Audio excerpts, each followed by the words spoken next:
A continuación veremos las reglas para abreviar una dirección de IP versión 6. Como tenemos en los siguientes ejemplos, podemos ver que tenemos dos octetos que se encuentran en 0000 y 0000. Cuando tenemos este caso se necesita realizar una supresión de ceros continuos. A lo que me refiero con esto es que el 0000 se reduce solamente a 0, así como el siguiente 000 se reduce de nuevo a 0. Cuando se encuentran dos ceros continuos, simplemente se deja finalmente como dos puntos. Esto quiere decir que se redujo toda la cantidad de ceros a dos puntos. Igualmente, para reducción de ceros es importante considerar que los números que solo ocupen 3 dígitos, 2 dígitos o 1 dígito se pueden suprimir los ceros continuos. Por ejemplo, si tenemos una dirección 3FFE 0501 0008 0000 0260 97FF FE40 EFAB, podemos ver que este 0 tanto en el principio del 501 como anterior al 8, así como el 000 y el que se encuentra antes de 260 se pueden suprimir, como se puede visualizar en el recuadro.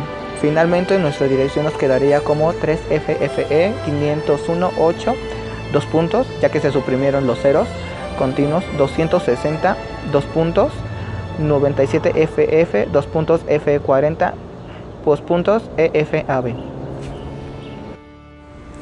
Finalmente podemos observar el siguiente ejercicio en el cual se nos pide reducir la dirección a su mínima expresión o expandir la dirección a su máxima expresión. En este caso solo realizaré el ejercicio 1 y 4 y los ejercicios 2 y 3 y 5 quedan a desarrollar para los que se encuentren visualizando este video. Primero tenemos una dirección 2002 0EC0 0200 001 0000 04EB 44CE 08A2. Como se puede ver en este ejemplo, tenemos un 0 antes del EC0, el cual se quita. Igualmente, antes del 200 tenemos un 0, el cual es suprimido, quedándonos solamente el número 200. En el siguiente octeto tenemos un 001, el cual queda solo como 1. Finalmente tenemos un 000, el cual se reduce a 0 y finalmente por supresión de ceros nos queda como 2 puntos. Y el 04EB se reduce simplemente a 4EB. Después tenemos el ejercicio de expandir, que es el FF00. En este caso tenemos nuestro primer octeto, que es FF00. Considerando que se suprimieron los ceros que se encontraban a continuación, ya que sabemos que esos dos puntos significan esto, nuestro resultado final nos quedaría como FF00 y los demás octetos en 0.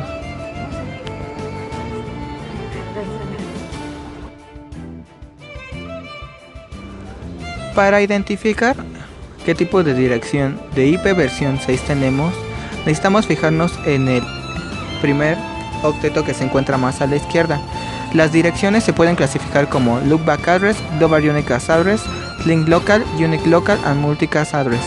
Estas se diferencian, por ejemplo, en que la Loopback Address va desde el rango 000 al 00F.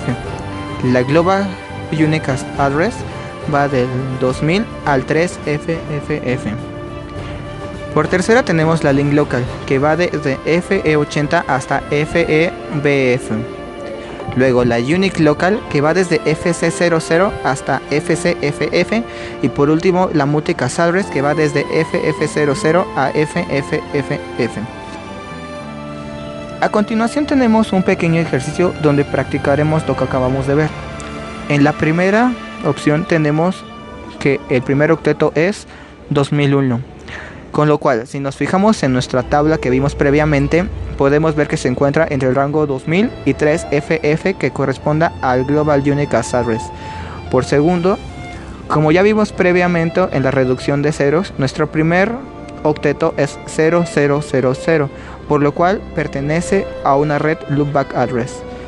En la tercera tenemos una red que empieza con FC00, por lo cual si nos fijamos en nuestra tabla se encuentra dentro del rango FC00 a FCFF, lo cual nos quiere decir que es una dirección de tipo Unique Local.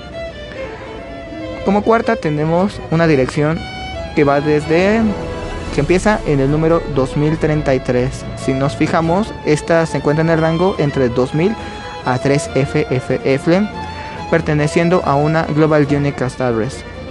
Finalmente tenemos el ejercicio 5, 6, 7 y 8 que quedan a desarrollar para los que se encuentren viendo este video.